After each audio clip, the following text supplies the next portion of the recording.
Dark Souls 3. What's up, guys? I'm Hookie Knight 19. Today we're doing something a little bit different than, my normal boring boss tutorials. So, I think I'm going to start a new series. It's going to be called Tom Talks. And today is going to be our first one. It's basically I talk about the games I've been playing. So the game I've been playing recently right now, Dark Souls 3. Dark Souls 3 is the first Dark Souls game that I honestly got into. This is the first one that I've played in the series.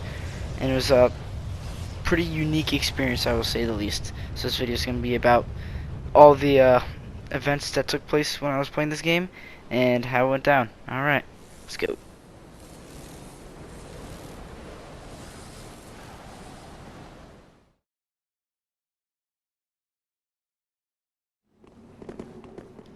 Alright, so to start this video off, I should explain exactly what it is I'm doing in this video. So what I'm going to do today is basically I'm going to talk about my experience with the game I've been playing. I'm going to do this with all the games I've been playing, but Dark Souls 3 is the first one I'm doing. So basically I'm going to talk about the first thing is the story. I'm going to talk about the combat in the game, the boss battles, and then the fourth one is my overall experience with the game and how much I enjoyed it. It's basically kind of like Tom rates a game, basically is what we'll call it, you know?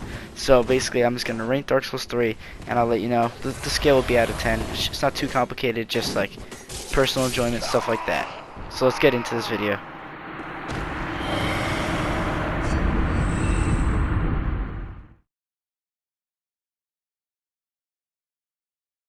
So for anyone new to Dark Souls as a series, these games don't really do stories up front.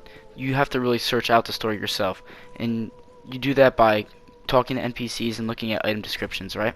The main gist of the story, I'm going to summarize it here. I might butcher it, sorry to the hardcore lore fans. But basically, you're an Ashen One, you wake from the undead, and your goal is to reignite this flame, and to do that, you have to kill these Lords of Cinders. So there are 4 Lords of Cinders. Once you kill them, you return them to their thrones, and after that you can reignite the final flame. So that is basically the gist of the story. It gets a little bit more complicated, but that's all you really need to know to play the game and enjoy it.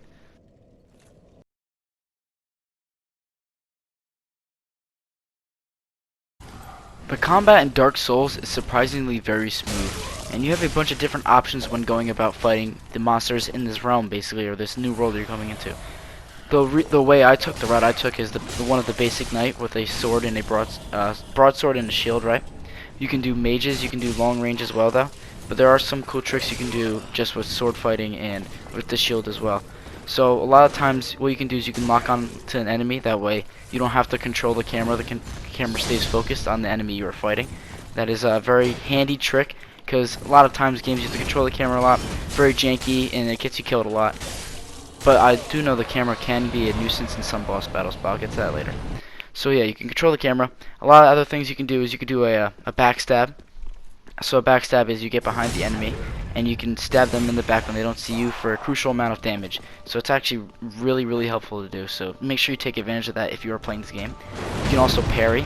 That's when you take your shield and block the enemy's attack, but also rendering them a little bit unbalanced, so you can get a quick strike in that does a massive amount of damage as well. There are some boss battles that if you do that, you will literally make it 2 times easier. So you can parry, you can backstab. Those are 2 of the main things you can do with the sword and the shield. You can also ignite your flame with a bunch of different buffs. I like to use flame a lot, but you can poison, dark magic, stuff like that. It's really cool. You make your weapon more powerful, and some enemies are more susceptible to some buffs, so you can change that on the fly.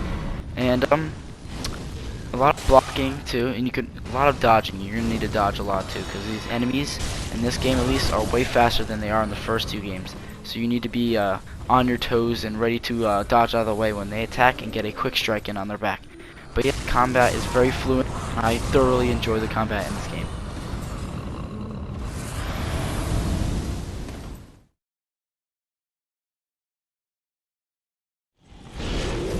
So now we've come to the part that you guys have probably all come to this game for. The reason why. The bosses in this game are some of the most challenging things I've ever had to do in gaming. Each boss will basically keep you on your toes with a new set of moves that you will have to memorize in order to survive their savage blows. And also you have to, like, your Estus will be your best friend, because you will get damaged by these monsters and you'll have to chug on that Estus like for the life of you. But yeah, so these are some of the hardest challenges I've ever had to face in modern gaming. So you know, it kept me on my toes, kept me stressed out. But my gosh, beating a boss was one of the most best feelings I've ever had, ever.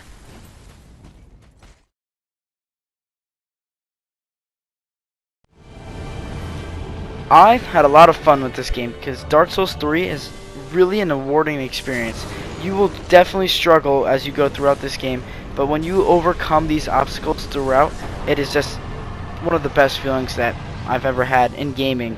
So, props to this game for making me feel so like awarded after I kill one of its many bosses. But yeah, so my experience has been very frustrating. You will definitely want to quit sometimes, but you guys stick it out, because the ending of these boss battles, when you kill it, I swear I jump up out of my seat and start screaming, let's go. Like, stick it to the end, guys, honestly.